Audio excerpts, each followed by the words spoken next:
یار صفائی کرنے والا صفائی ٹائم پہ کرتا ہے نا، تم چراغ تو صحیح جلاتے ہو نا، مجھے بتاؤ آنے والوں یہ تو بتاؤ شہر مدینہ کیسا ہے، اور سر ان کے قدموں میں رکھ کر جھک کر جینا کیسا ہے، دل آنکھیں اور روح تمہاری لگتی ہے سیراب مجھے، در پہ ان کے بیٹھ کر آب زمزم پینا کیسا ہے۔ کہنے لگے عمر اس کونے کا کیا حال، اور پھر کہنے لگے وہ فلاں فلاں باغ میں حضور اثر کے بعد جایا کرتے تھے، اس کے پھلوں پھولوں کا کیا حال ہے۔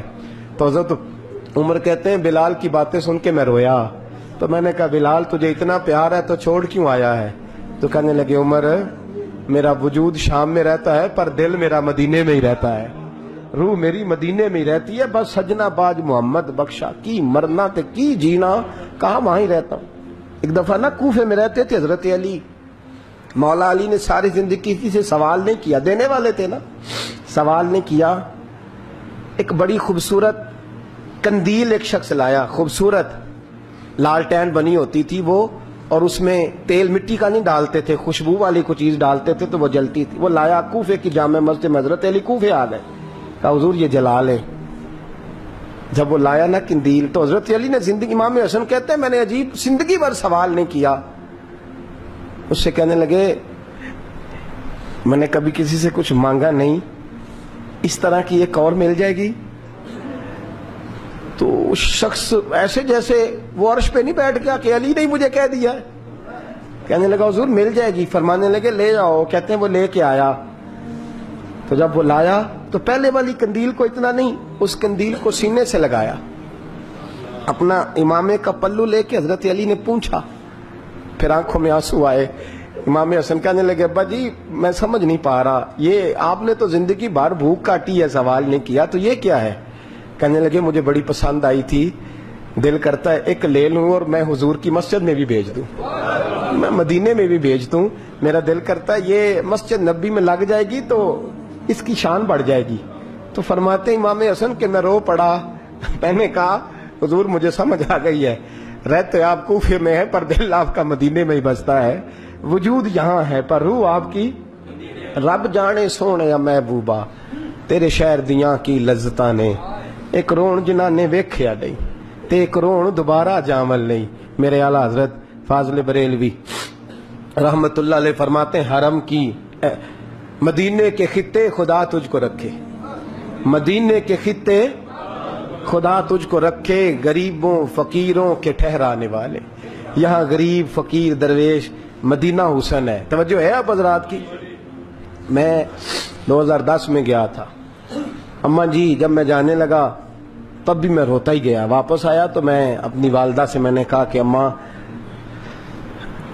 یہ کہیں خامی ایمان ہی نہ ہو، میں مدینے سے پلٹ آیا، میں بڑا تڑپا، میں نے کہا اماں جی وہ جانے کی جگہ تو ہے پر دوبارہ آنے کی جگہ نہیں، وہاں سے دوبارہ آنا نہیں چاہیے، وہاں سے سب سے مشکل مرحلہ مدینے سے لوٹنا ہے، آنا نہیں چاہیے۔ تو میری اماں مجھے کہنے لگی اللہ تجھے بار بار بلائے گا، دعا کرنی چاہیے، رونا نہیں چاہیے، بزرگوں کا درویشوں والا جو انداز تھا۔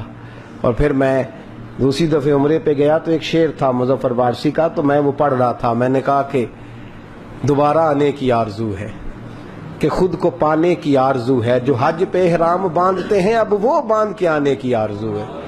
تو میں نے تو ایک حج مانگا تھا، اللہ نے 2 عطا فرما دی۔ یہ مصطفیٰ کے مدینے کی شان ہے، یہ رسول اللہ کے شہر کی شان ہے۔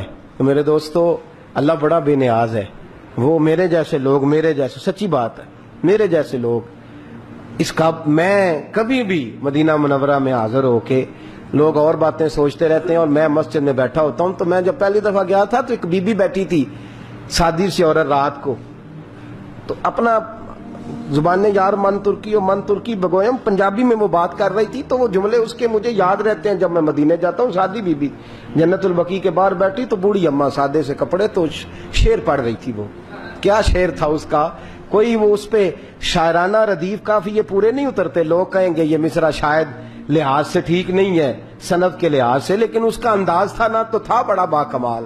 وہ وہاں بیٹھی پتہ کیا کہہ رہی ہے، ویکھو نہیں ویکھو کہ ڈے کرم کمائے سوں، لوگ کہیں گے ردیف قافیے کے لحاظ سے شاید ٹھیک نہیں، لیکن اس کی فکر کتنی ٹھیک ہے، سوچ کتنی ٹھیک ہے. کہتی ویکھو نہیں ویکھو کڈے کرم کمائے سوں، میرے جے گندے مندے در تے بلائے سوں. ویکھو ویکھو نہیں ویکھو ویکھو اب ویکھو نہیں ویکھو کڈے کرم کمائے سوں، میرے جے گندے مندے در تے. تو وہ جملہ ایسے حرم شریف میں ایسے فٹ آتا ہے میرے جیسے لوگوں پر. کہتی ویکھو نہیں ویکھو میرے جے گندے مندے بھی در تے بلائے سوں، حرم کی زمین اور قدم رکھ کے چلنا. ارے سر کا موقع ہے ہو جانے والے. انسان بڑا خوش نصیب ہوتا ہے، اور میں اس لحاظ سے بڑا خوش نصیب ہوں کہ میرے دائیں بائیں کچھ ایسے لوگ رہتے ہیں جو مدینے کے لیے روتے ہیں. میں اس لحاظ سے بڑا خوش نصیب ہوں کہ میری مسجد میں ایسے لوگ جمعہ پڑھنے آتے ہیں جن کی آنکھوں پہ مدینے کے نام پہ آنسو آ جاتے ہیں. میں بڑا خوش نصیب ہوں، اور میں جانتا ہوں آپ حضرات کو میں دیکھتا رہتا ہوں، ایسے ڈھیروں لوگ ہیں جو حضور سید عالم صلی اللہ علیہ وسلم کے مدینے ذکر تھا آخری مہینے کا تو تذکرہ چھڑ گیا مدینے کا.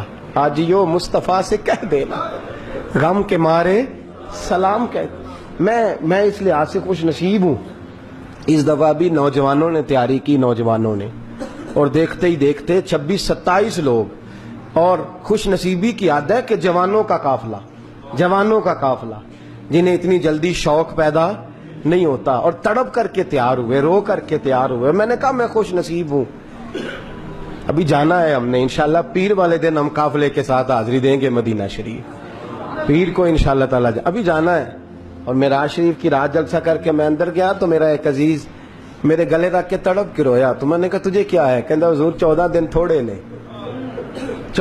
تھوڑے نہیں تو پتہ ہی نہیں چلے گا، کوئی سبب لگ جائے. تو میں نے کہا یار تو چل صحیح، جنہیں بلایا ہے وہ اسباب بھی پیدا فرمائیں گے.